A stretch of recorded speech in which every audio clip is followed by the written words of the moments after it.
So, hello, welcome everybody. This is Sean Hollern from the Great Plains Tribal Leaders Health Board, Good Health and Wellness Program. This is our community health webinar series. Very pleased to be here with you in September already. Feels like fall over here, and we're very happy to be here with you today. And we're fortunate. We have Sarah Shewbrooks, who is the Great Plains Tribal Epidemiology Centers. She's an epidemiologist, and she's got a couple titles. Goodness, Sarah, you do so much for the entire organization. But like I say, a great webinar today talking all about data and collection of data and what we can do with that data and how we can best present that data to tell the story of our programming efforts. Because as everybody knows, data is so crucial and essential. Having that scientific backing to what we're doing and showing the progress that we can make is crucial to the work that we do in health promotion. But there's so many different things that we can do with the data to make it more appealing and just to make it so it hits home a little bit better than just displaying numbers. Because as everybody knows, numbers aren't that appealing, and a good story is. And so there's a way we can combine them both, and that's what Sarah's here to show us today. And so we're very excited to have her. And whenever you're ready, Sarah, I'll have you go ahead and jump on, and you can begin your presentation. Thank you so much for being here. Thank you, Sean. Thank you for that very kind introduction. I'll go ahead and get my screen shared, and we'll go through all this real quick. That always kind of slows things down. Excellent. And I'll also encourage everybody, if you have any questions throughout, please go ahead and enter that in the Q&A or the chat section of this. We'll probably have some time at the end to answer some questions, but feel free as they pop up. I always find it best to just enter a question in right away, and we'll try and get to those at the end of our presentation. Awesome. Thanks, Sean. And are you all seeing my main presentation screen here? Yep, we see it, Sarah. Oh, okay. That went way too smoothly. We'll see how the rest of the day goes. All right. So thank you, everyone, for having me. Thank you, Sean and Madonna and Shannon and the Good Health and Wellness Program for inviting me. I'm really pleased to be here with you all, and thank you for taking time out of your day to spend a little time talking about data with me. And so like Sean said, I am a epidemiologist and data products manager in Great Plains Tribal Epidemiology Center. We're part of the Greater Great Plains Tribal Leaders Health Board. And like you said, we're going to talk about data, how data are more than numbers, and why the way we present data matters. And so I first kind of gave a presentation very similar to this a couple of years ago. We kind of get requested quite a bit to talk about these topics. And when I was first kind of conceptualizing how to talk about data, one of the ways that always comes up, and in particular in our communities that we serve, is to tell a story with data, exactly like Sean said. Data is a great storytelling mechanism. But when I started building the presentation, I really found that as I was following this kind of path that the data consumer takes, it really kind of felt more like we were going on a walk or on a journey together, which is why I have this kind of mountain scene with the road running through it. Data numbers is a great way to tell a story, but the consumer really does go through a journey. And so that's kind of why this path metaphor is going to be coming up a few times through this presentation. And so we'll get going on that. And I have a few controls overlapping here. I'm going to move one out of the way. There we go. So now I can click over. But first, I did want to talk just a brief moment about the Tribal Epidemiology Center in general. So we are one of 12 tribal epidemiology centers in the United States. You can see on this map, which is produced by the Albuquerque area Southwest Tribal Epicenter, that every state in the United States is kind of portioned off and has service regions portioned to each tribal epidemiology center. We're this purple region at the top here. We used to be called Northern Plains, which is why it's marked this way. We are now Great Plains, of course, but this map is not produced by us. So we still use it because I like the visual you can see.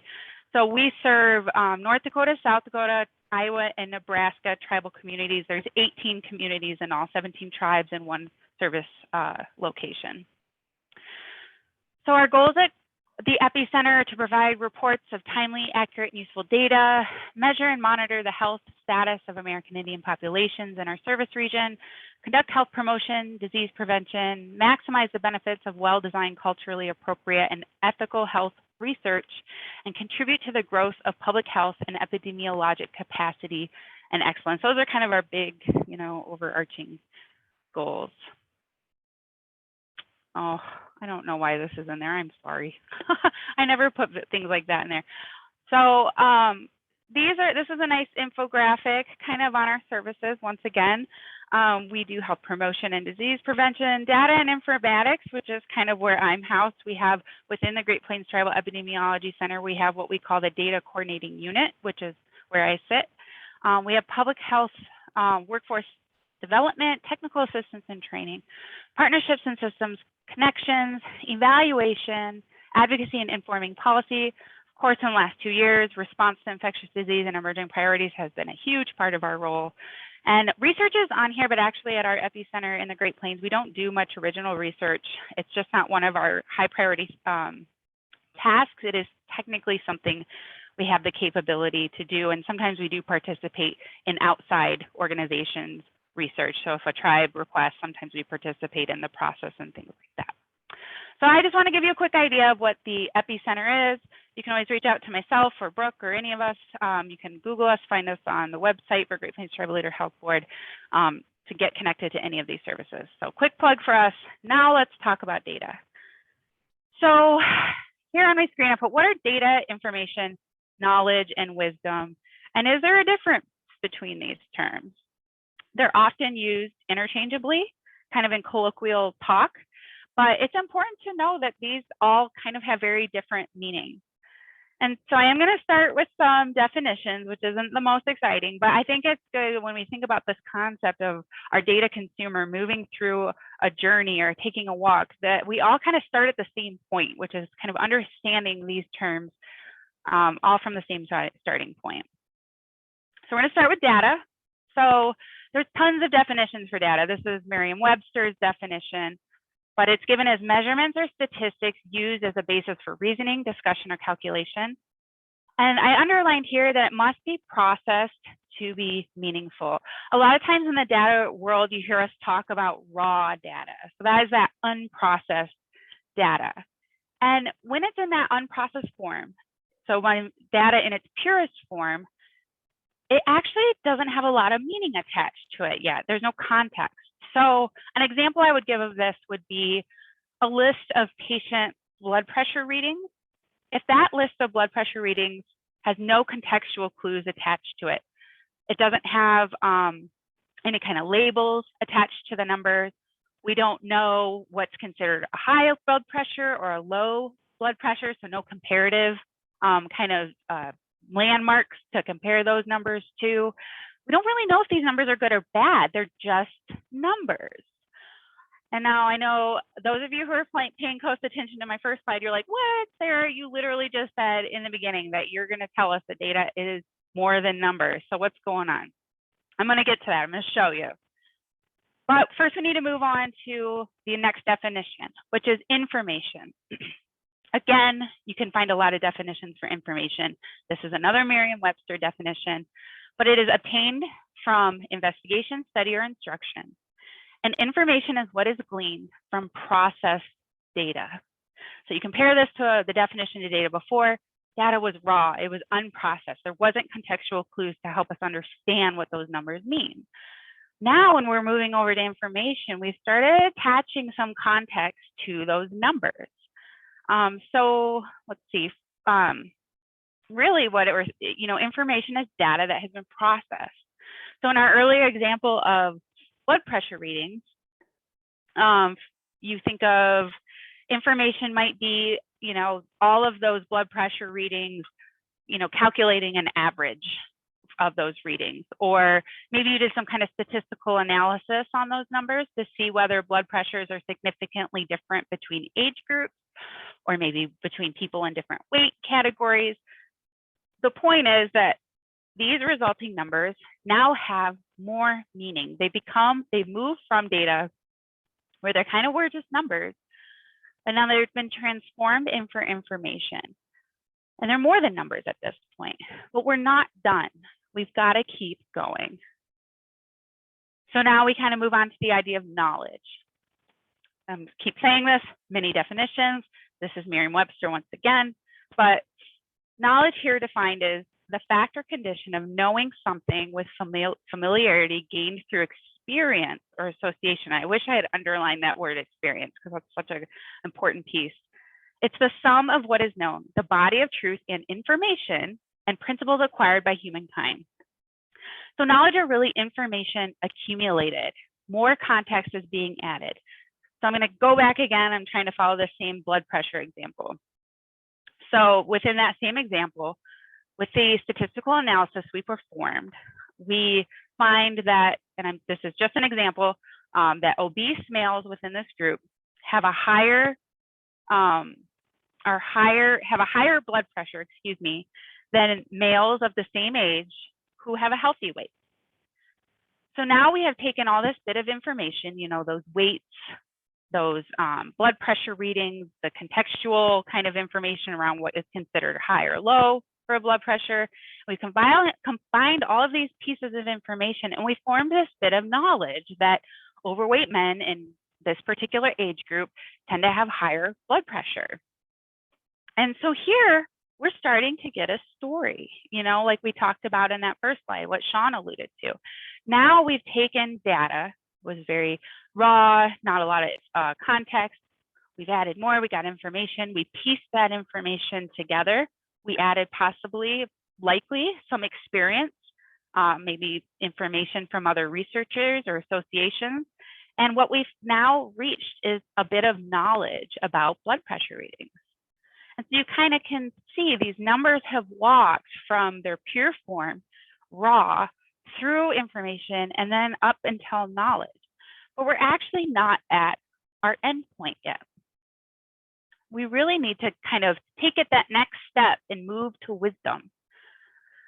So, and this is the last of these definitions, so that's exciting. But, when it comes to wisdom versus knowledge, I think a lot of us know in some level, even if it's hard to articulate, like if you ask me on the street, what's the definition between wisdom or the difference between wisdom and knowledge? I think most of us agree that there is, but it can be kind of a nuanced difference. But here the definition is the soundness of an action or decision with regard to application of experience, knowledge, and good judgment. And I made the words action and decision bold here. I changed the color of them because I think this is really important. Up until now, with our definitions of data, information, and knowledge, we haven't seen any action words yet.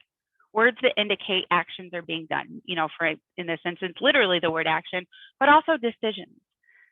And I think that's really important.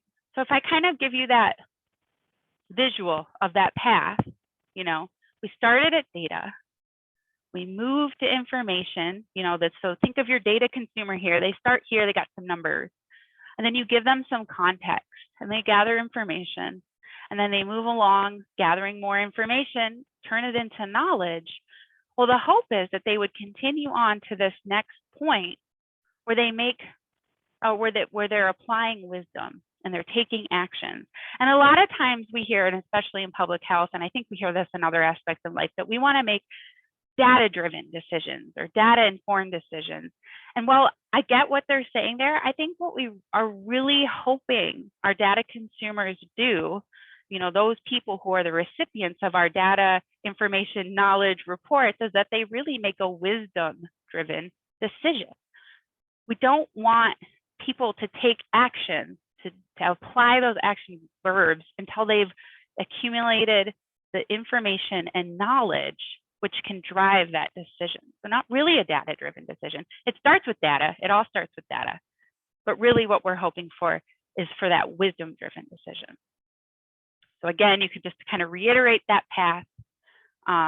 So in our strictest definition of data that I pulled from Merriam-Webster, they were just numbers.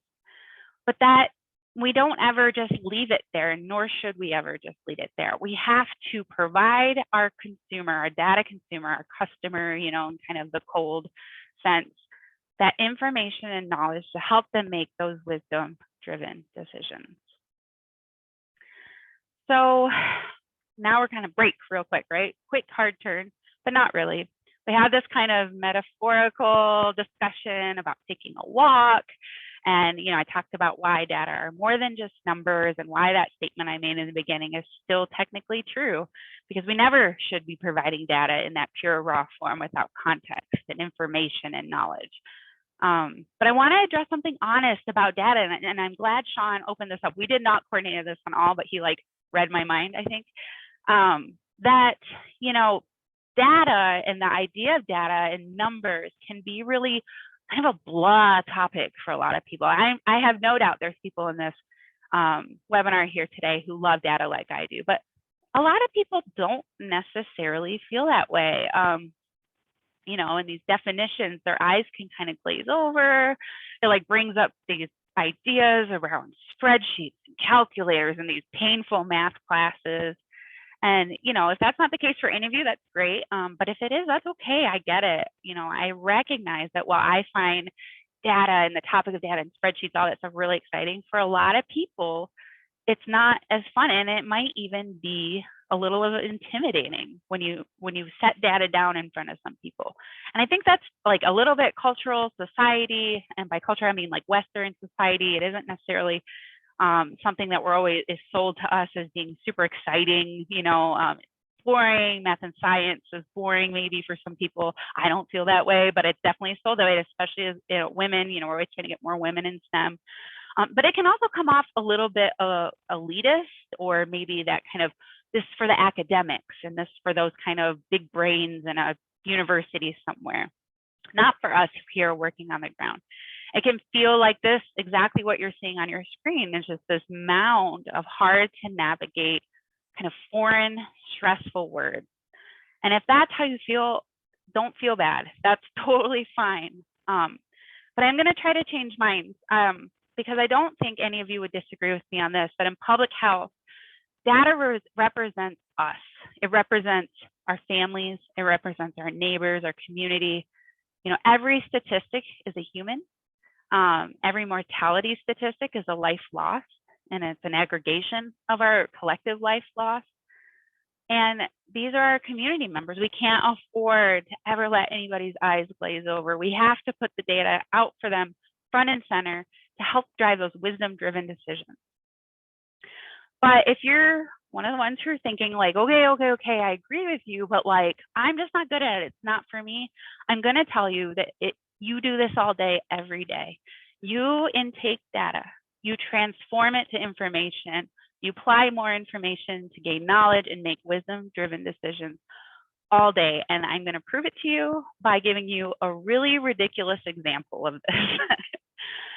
So, like I said, we engage in data-driven decisions, wisdom-driven decisions all of the time. Your mind is constantly collecting data, processing it, and turning it into information and knowledge, and you don't even realize it. So here's my silly example, and this is way funnier when you can see me. This is supposed to kind of look like me, probably a skinnier version of me these days, but you know, so this is me, and this is me in the morning.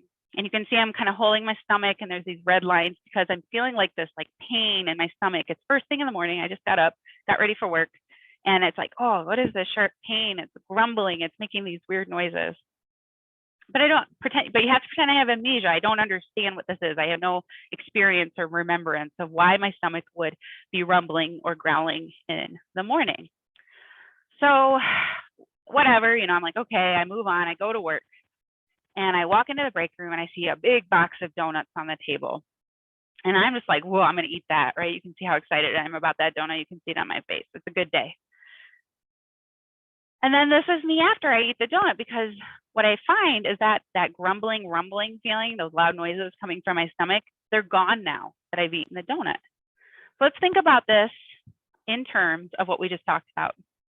The data that I intook, the data that went into my brain was that a rumbling stomach existed and that I consumed a donut. The information that I got out of that was that a rumbling stomach plus the consumption of a donut meant no more rumbling stomach. The knowledge I gained was that a rumbling in my stomach in the morning must mean that I'm hungry, and eating something made it stop. So eating food must relieve hunger. And the decision that I made, that wisdom-driven decision I made from that knowledge, is that every morning I will eat before I go to work to prevent hunger. Hopefully something more healthy than a donut, but that donut looks so good.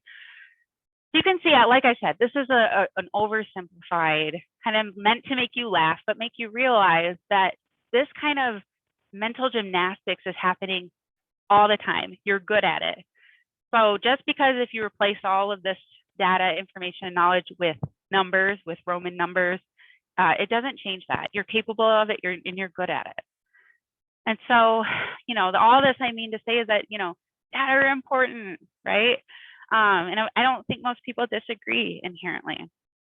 And hopefully I have convinced you if you did disagree. Data collection and the transformation of data and information helps us make those wisdom-driven decisions. And it really helps us maximize our outputs, give us the most bang for our buck, as people often say.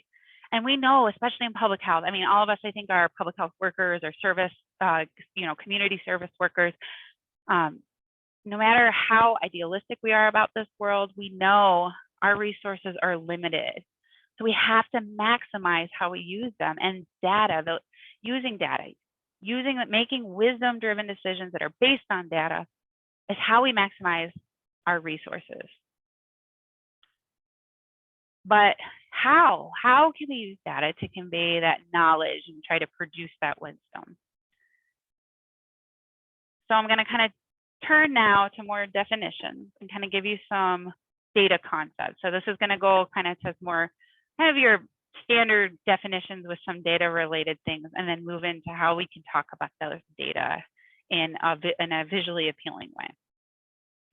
Because you have to consider the fact that the data consumer, like we talked about walking that path before, isn't the only one that takes the journey from data to knowledge. Your data does too. So if you think about it in terms of, developing a research project, here in the data coordinating unit, we often allude back to this data to knowledge cycle. We didn't originate this idea. We just, this is how we communicate it. But if you start at the top of your data to knowledge cycle, where your data kind of project starts, is that you start in the planning phase. You decide on the research question that you have, and then you're going to specify what requirements that question will be necessary to answer your question. Then you go over to request, where you identify data sources which might already exist, form a request, and submit your request for that data. Then hopefully you get to step 3, where you analyze your data, inspect it, define your method better based on what data that you've received. And that will have you move into the summary phase, and all this, your data is moving with you, of course, where you generate some statistics, use graphical tools, and look for patterns within your data. Then hopefully you're moving on to interpretation, where you identify gaps in the data, compare subgroups, up into the use of the data, which is when you start developing surveillance. So this would be regular data collection that takes place temporally so that you can do comparative analysis. You might be evaluating a program, or you might be doing just research at this point. And then up into communication, where you identify your audience, determine the purpose, and tell your data story. So your data is moving through this cycle in ways your consumer is too, but you're going from that kind of raw data state through the information, developing that into knowledge. And then when you communicate it out, you're hoping that knowledge kind of goes out into the world to drive those wisdom-based decisions. And this is a circle that isn't linear for a reason. And that's because sometimes you will bounce around. You might start your research project and you'll plan, and then you submit for the data, and you get the data, and it's like, oh, this data doesn't have anything I needed in it, or it's not going to answer my research question for whatever reason. That means you might have to go all the way back to the planning stage and start fresh.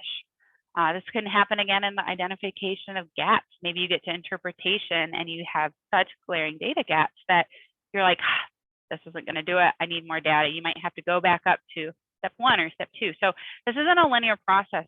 Data is very movable, versatile, and it's the process that you go through as the data originator or I would say more the report originator or the research originator.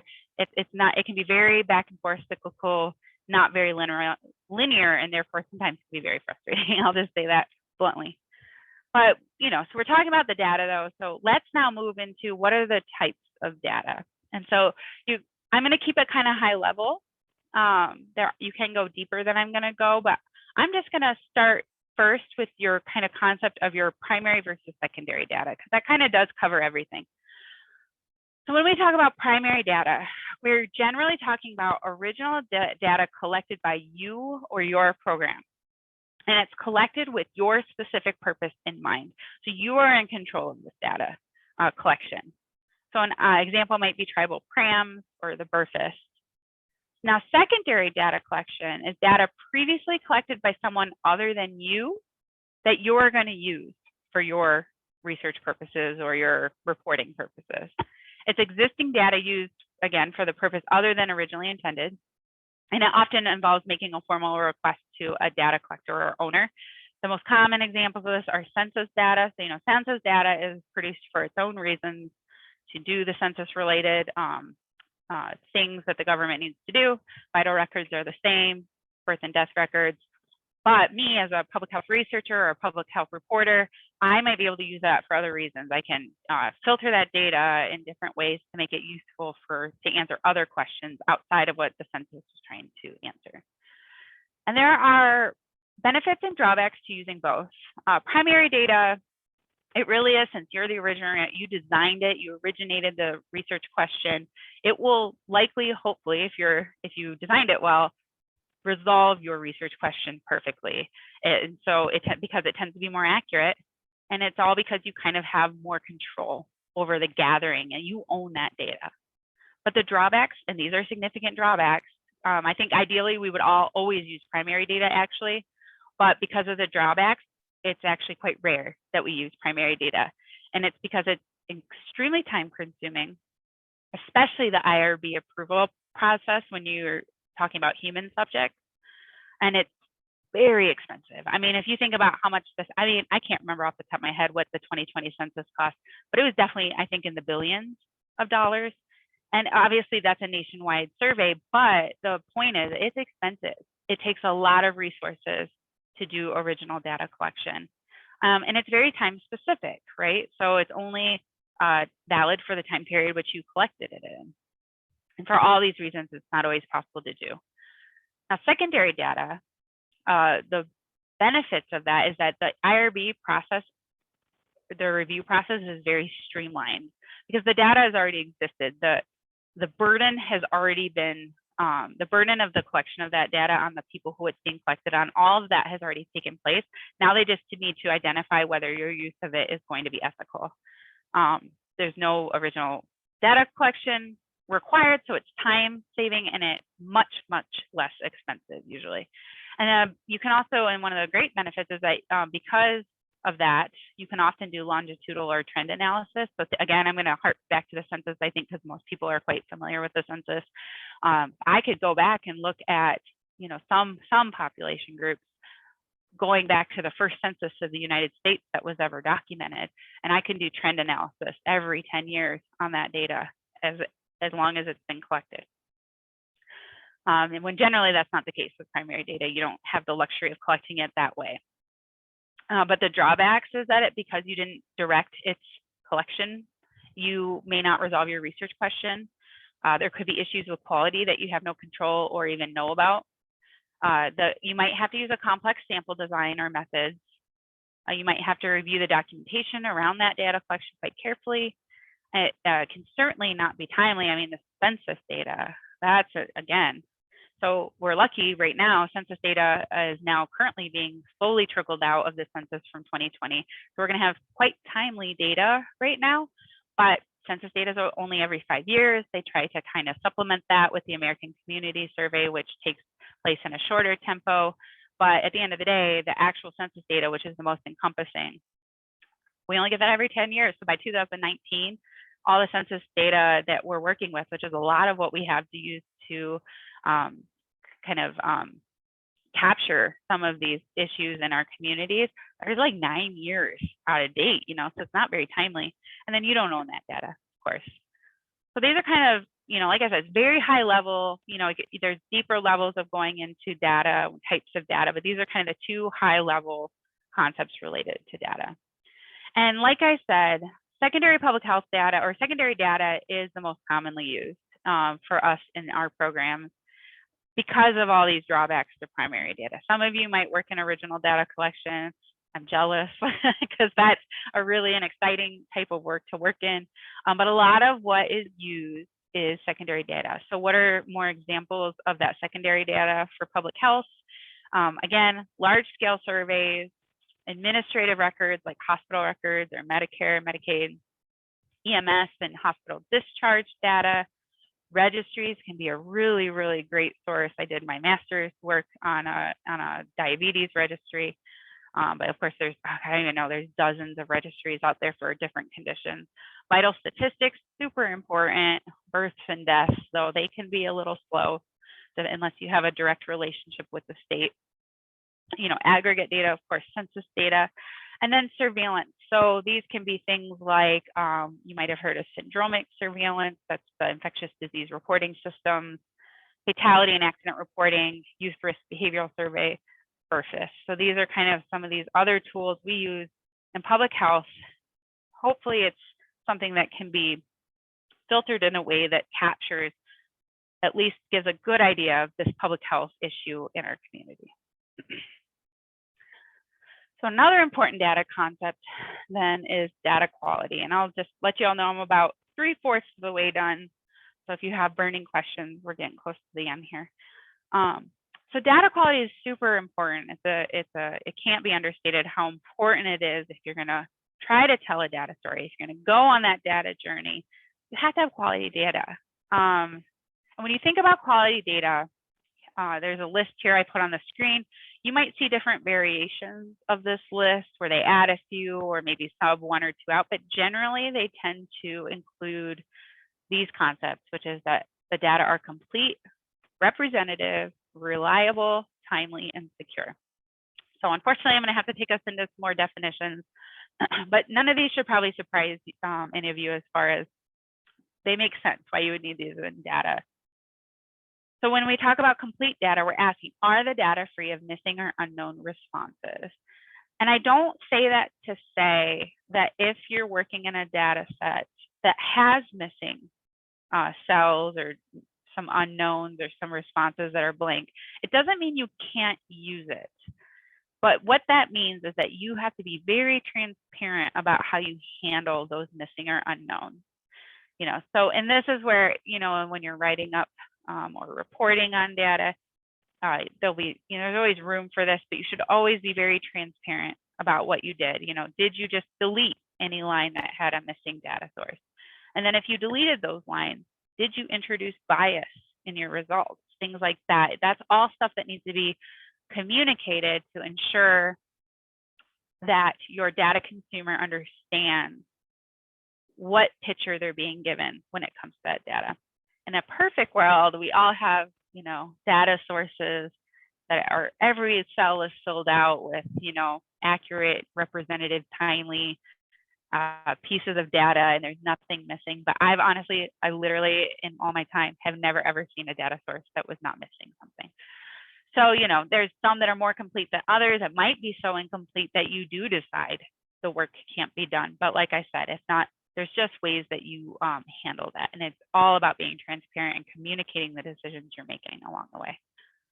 The next one is representative. This is so important. And this is one of the most frustrating issues working in American Indian, Alaska Native data. And I do apologize. I always go default to the AIAN, American Indian Alaska Native identifier, because I work in data so much, and that tends to be that identifier. But so do the data accurately reflect all the cases in the population by time, place, and person? And where this is just, it is mind-boggling in the year 2021, how often or how difficult it is to find data sources that keep our American Indian population as their own separate racial category. It's getting better than it was 10 years ago. But I can't tell you how often I go into, I have a research I question basically, not that I'm doing original research, but I have this question about, how something is impacting our community members here in the Great Plains. And I look and I'm like, oh, the CDC collects this. Oh my gosh, yes, it's going to be such a rich source. And I go in there and they have lumped American Indians in as the other race category, or with quite a few other races, to the point where it's not usable. It is not usable because I don't know what proportion of that other category my population of interest is made up of. So, representativeness is just, it's I would say it's probably the number one issue we face when trying to capture different health conditions within our community. Same with location, trying to get stuff down at the county level, which is the closest we can do to providing tribal level data. The tribes themselves can always hold their own data, and they may or may not collect certain data pieces. But when it comes to us who have, unless the tribe asks for our help in that data source, we don't access their data. They would have to ask for us to come and help do something like that, which we are available to do. But, other than that, when we're trying to kind of paint a picture of a health condition within a community, we have to rely on the use of tribal county. So the counties that make up tribal reservations, which is tricky because they're not always data sources that can be broken down by race, which means there's often white people included in those. So it's really actually hard to find data that is filterable down to the county level, but also by race. And that's where it can get hard to have representative data for our tribal populations that we serve. The other is reliable assurance that data are recorded accurately and consistently using a reproducible data capturing process. This, if you think back, probably like high school science class, this is the scientific method. Data needs to be collected in the same way, or the same, like every single person or everything that you're collecting on has to be measured in the same way. So like, for example, I can't be taking height for everybody in Rapid City, right? And half of that group that I'm measuring the height for, I use like a fancy laser machine that measures their height to the 10 billionth minutia, tiny little measurement, right? And then half that population, I'm just using a 12-inch standard ruler, right? Those two groups that are measured in those two different ways, you can't mix them together. They haven't been measured in a way that is accurate and consistent and reproducible. Or it hasn't, at least it's reproducible. I just didn't do that. I didn't reproduce the same process. So for data to be reliable, it needs to meet those conditions of, being recorded and with the same level of accuracy, consistency, and methodology, or at least as close as you can. Of course, timeliness, this is another really frustrating one. Now I'm just ranting, sorry. But timely is the degree to which data can be collected, processed, and made available for decision-making when it's needed. And where this is the most painful one, because sometimes, especially when it comes to our suicide data, because, to get access to data on deaths in our communities, we rely on, there's a couple different, basically federal level sources that report on mortality and how people have passed away. Those sources run about 1 to 2 years behind. So that means like today, probably the best data I can get on any death-related conditions, or death-related conditions, any causes of death would be from late 2018. That's as early as I could probably go. We're not even able to access truly the data on COVID yet for this reason. Or it might be going into 2019 now, but either way, it runs a couple years behind. And, the state has access to the vital records data, but establishing that sharing relationship is not a small process. It takes a long legal kind of process, and the lawyers are always involved. But getting that timely data, and in particular, this comes up constantly, like I said, with suicide. What can I do to identify a peak or a high, an increase in suicides in our communities if I don't find out about it till 2 years later? It's nothing. By the time I learn about it, it's too late for us to take action in the moment when it matters, right? So that's one that just I always bring up when it comes to timely, because that's where timeliness just really is failing our communities. And it's so important, same with COVID. I mean, if you think about the same idea with COVID-19, if we don't get almost daily level updates on case numbers, then how could we see if the cases are suddenly rising really fast and that we have, an especially severe outbreak taking place? We can't. So it's important for us to get that data daily.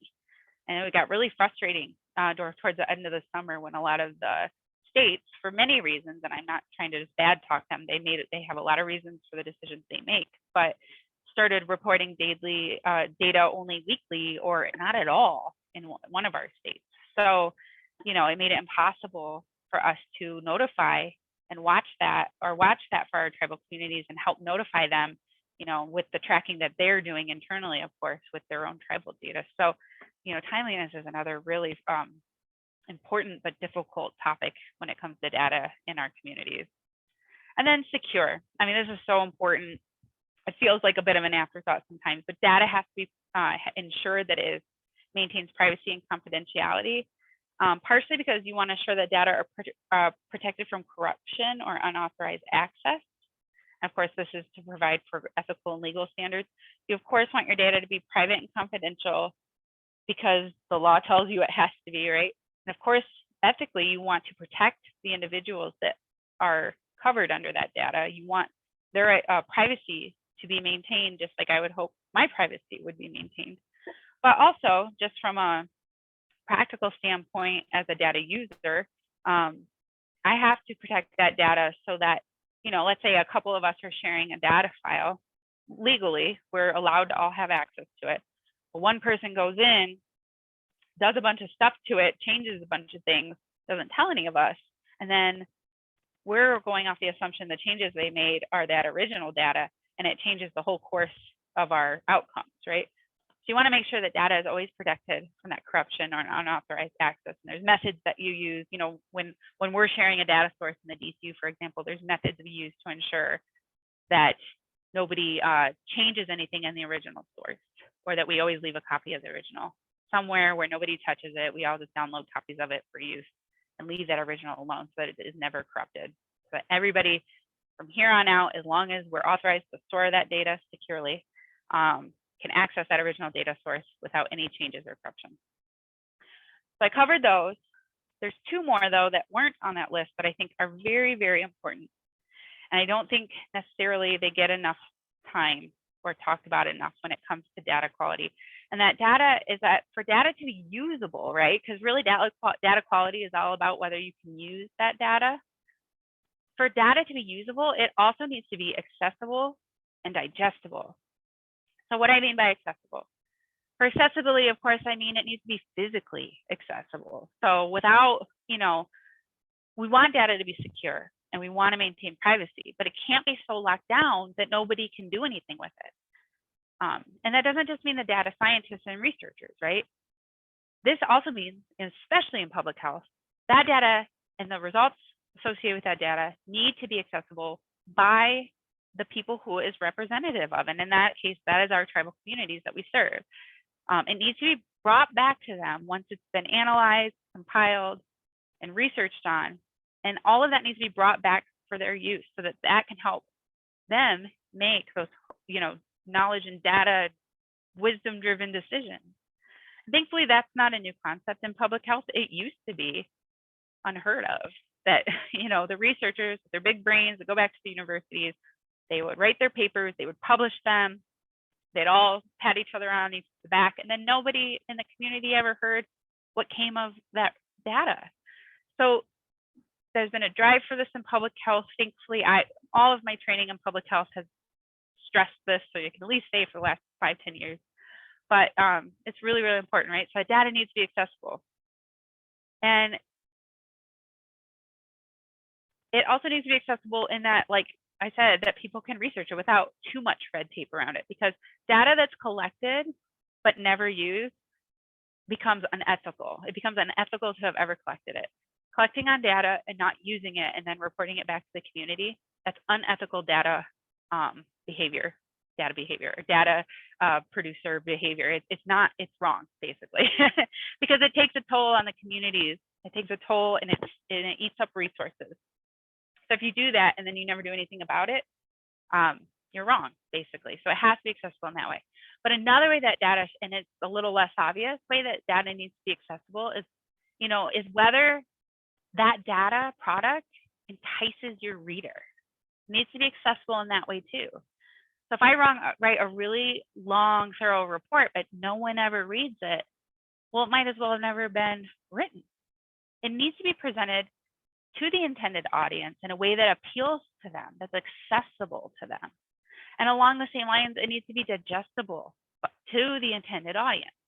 And this one can be really tricky. And the reason for this is that what makes data digestible to me and to some of you and to, the guy sitting at the bus stop on the corner and the person working at the grocery store and someone else at the university, it's going to be different for all of us, possibly. And this is because we all are different. We all have different life experiences, different educations, different cultural traditions.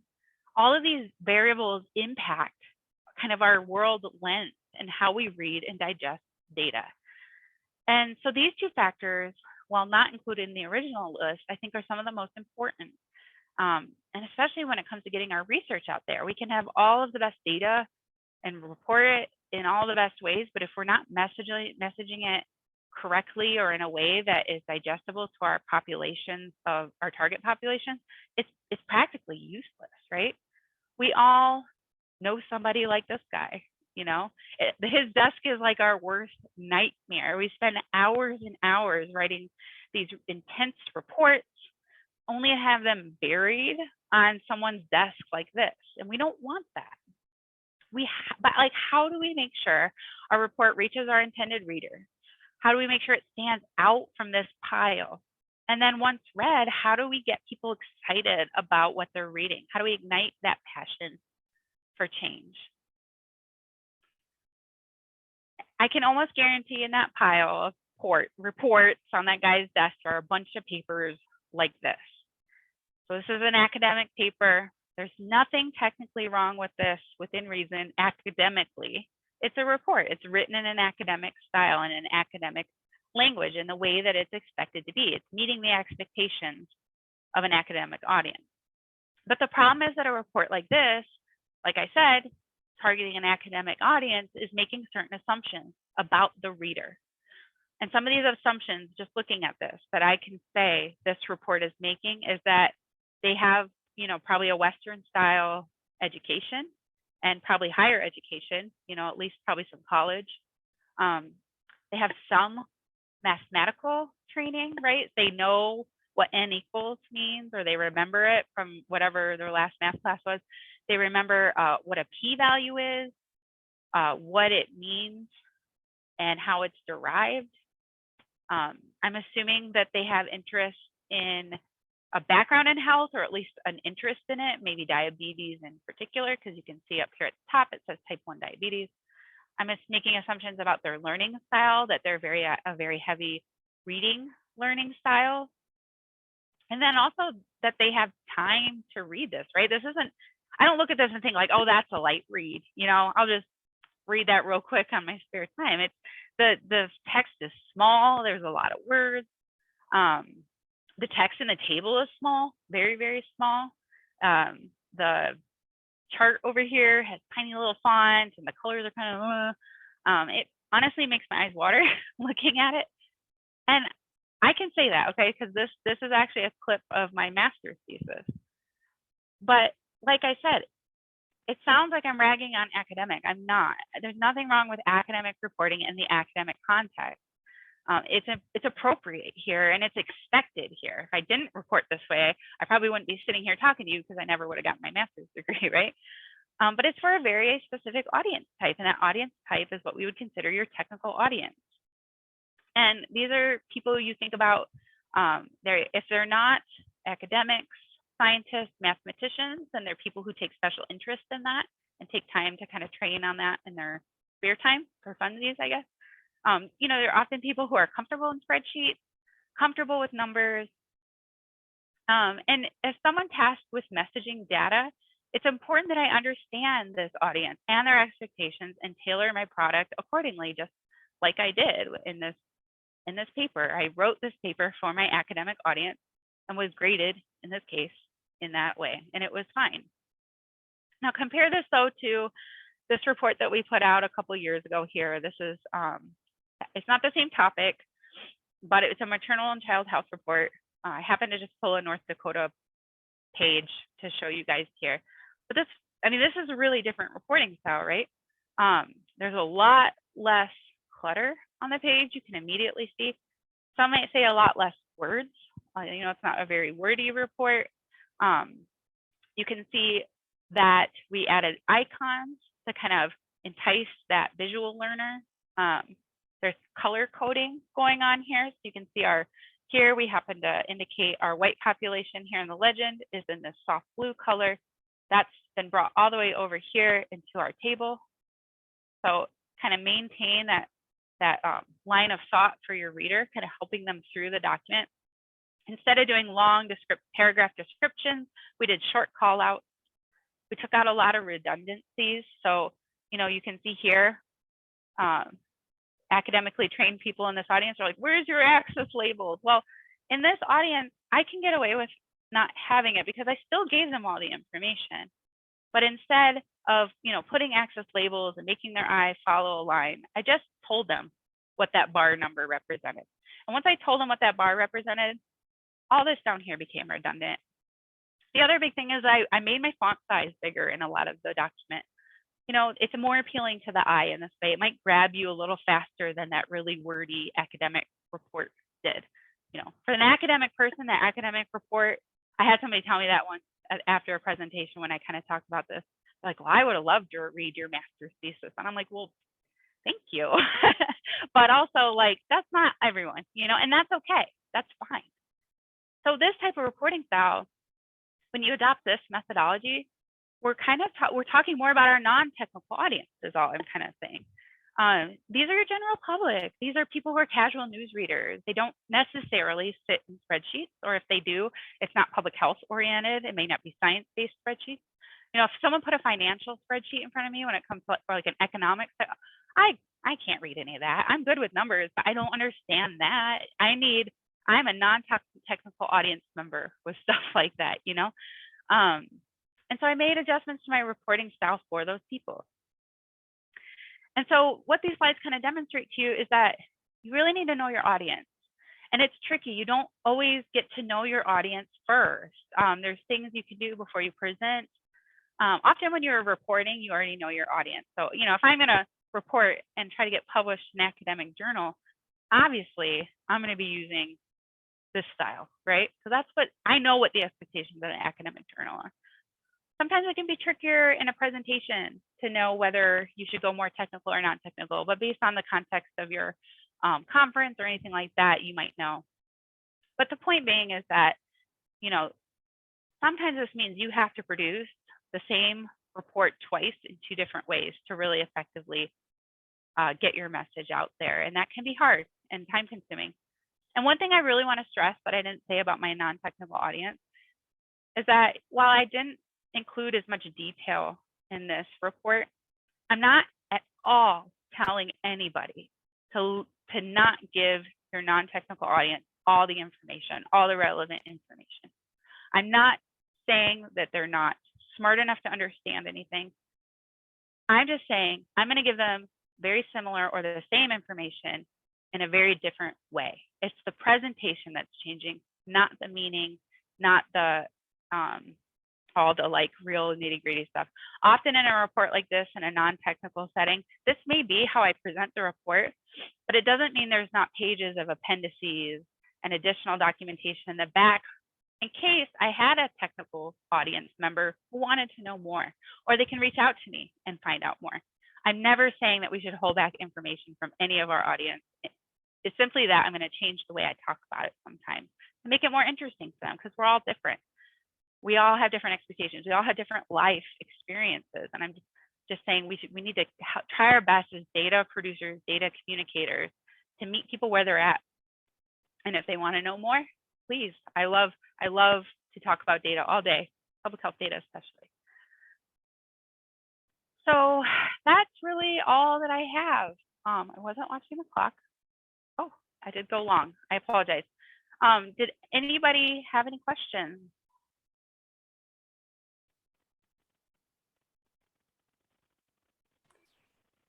No, that was great, Sarah. We do have one question from Courtney, and I believe Courtney's asking about any kind of tips that you may have on communicating with tribal governments and other tribal programs when there's so much continuous turnover within those programs. And I'm pretty sure. And Courtney, you can let me know if I'm on the right track here, but I'm pretty sure this is in communication to the data and all the information that they're gathering with their programming and how they're going to use that programming. And that's, Looks like Courtney said yes, and that's a tricky question. It's something that comes up a lot in our tribal communities. It's been a concern expressed as well, that especially with the kind of 2-year election tempo that most of the communities have. And all I can really say is that it may just require persistence, and that, get comfortable presenting the same thing over and over and over. You may feel like you're, beating a dead horse, but you're not, because you have a new audience every time, and or every 2 years sometimes. So, I never turn down the opportunity to talk about an issue, no matter how many times I presented on it. And that's really all you can do. And to be consistent in your messaging, right? Because not that, your messaging can't change, right? Like COVID, we've seen public health has had to adjust constantly to new science, right? And so our messaging has been changing over time, and that's been very hard for the general public to understand, because most people aren't used to watching science happen in real time. Very people in their lifetime do that unless they're scientists themselves. So public health messaging can evolve, but be consistent in your messaging. So because with that turnover, some of what you said might get turned over. And so when you pick it back up again, when you get the opportunity to engage with the council again, some of them hopefully will have said, oh, I heard this once. Oh, I remember this, hopefully in a little bit of turnover. I've seen a report laying around that talked about this. So being kind of consistent, just don't give up either. It's hard. It's an extra challenge faced in communicating public health data in our communities.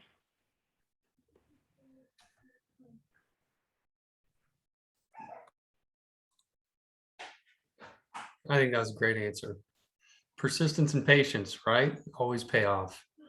Yes. Is there any other questions for Sarah? Talking about data, I know we still got about 30 people on the line. Any questions on how maybe you can present your data better, or some things that you're working on to make it better?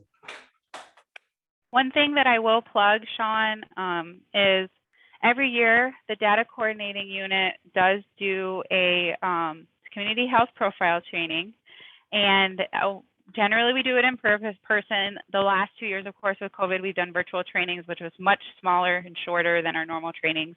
But what we normally do is take about 5 community members who get permission from their tribal health director, and the only reason they have to get permission is because we are going to be using tribal level data, so we want to make sure the tribal health director is aware that that data is being used and that that person has permission to engage with it. But then they come for training. It's about 4 days. We show you how to locate, download, clean, analyze, visualize, and report on tribal public health data sources that are publicly available. And at the end of the training, they all leave with a tribal level 5-page community health profile for their community. So that's a way, if you like data, but it's been a few years since you've had much formal training, or you just want to sharpen your skills, it is very intro level. So, and we take everybody, it doesn't matter how intro. If you're advanced and you want to come, please.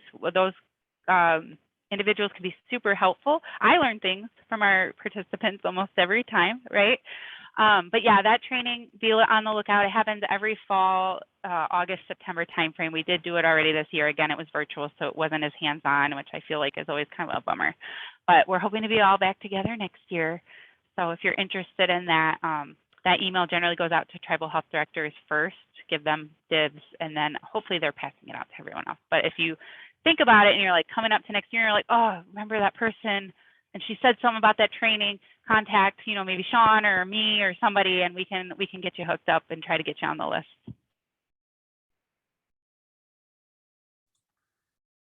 That is a great reminder. Yeah, awesome training opportunity for anybody. Thank you, Sarah. If anyone has any other questions, of course, you can always email myself, Shannon, or Donna, or Sarah directly. I'll be providing contact information and our recording and anything else that we have presented for this material. I'm not sure if, Sarah, if you usually provide your PowerPoint presentation, but I don't know if anybody's interested in that, but that might be another thing potentially. Yeah, I'd be happy to provide. I've entered into the chat our survey for this. It's about, like, you know, it's a 2-minute survey to talk about what you guys thought about this webinar, and let us know. Feedback is always important. Feedback is data, right? We love it. It tells our story and it helps us on our journey. So please take 2 minutes and do that. That's all we have for you today, unless there's any more questions. But I think we're over time a little bit today, actually. So thank you, everybody, for coming, participating. Sarah, again, as always, you're a wonderful presenter, and we greatly appreciate this partnership. You shared everything that you guys are doing. Thank you. Thanks for having me, and thanks, everyone. Thanks. Everybody have a great day.